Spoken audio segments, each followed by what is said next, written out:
And this is a grade 11 Doppler shift question. So from your workbook, I think it's around page 18 or 19 on the sound problems. It's question 39, dealing with calculating the observed frequency for an object that's moving towards a stationary object. So we'll try and get through A and B very quickly. I don't want it to run along too long. You're probably getting bored already. So we want to know what the observed frequency is. If the source is 6.5 times 10 to the 3, it's moving towards a stationary observer at 95 meters per second, and then we'll do the opposite of that where they're moving away from each other, and the speed of sound is 325 meters per second. So as is always kind of standard practice in physics, write down kind of what the question is. We want to figure out the observed frequency, write down everything you know. So just reading through the question again, the source is 6.5. which is 6,500 hertz. So 6,500 hertz is the same thing as 6.5 times 10 to the 3. Stationary observer, so the velocity of the observer is 0. Velocity of the source, 95 meters per second. Speed of sound is 325. So it's a little bit cooler of a day, meters per second. All right, so A, they're going towards each other, so make sure you write down the appropriate equation. Observed frequency is the source frequency times the ratio of velocities of the two objects. And so we incorporate that by doing velocity of the sound added to the velocity of the observer over the velocity of the sound, subtract the velocity of the source. Always double check your handbook for the equation, and if they're going towards each other, it's a positive on the numerator and a subtraction in the denominator. Put your numbers in and careful through the math. So their frequency is the source, 6,500, multiplied by sound speed minus the observer speed. For the sound speed, sorry, got that a little bit backwards. Be careful there if you're copying this down. And then this is how easy it is to make a mistake.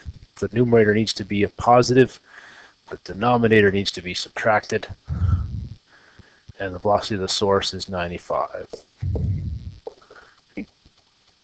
So putting the numbers in, we get 325 divided by that subtraction.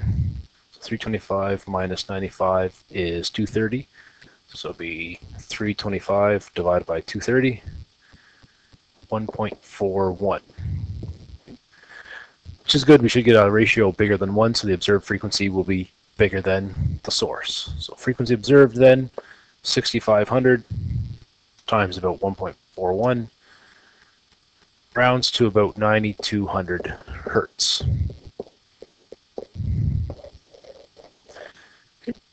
And so we'll do B, we'll leave the exact same setup for B. The only difference will be the change in the formula. So observed frequency, source frequency. Now this time it's going to be the velocity of the sound. Subtract the observer's velocity, which is 0, over the velocity of the sound, added to the source velocity. So again, just because if anything's moving in different directions, you do not have to put the velocities in as negative or positive or worry about that. The different formula incorporates that already. So putting our numbers in again,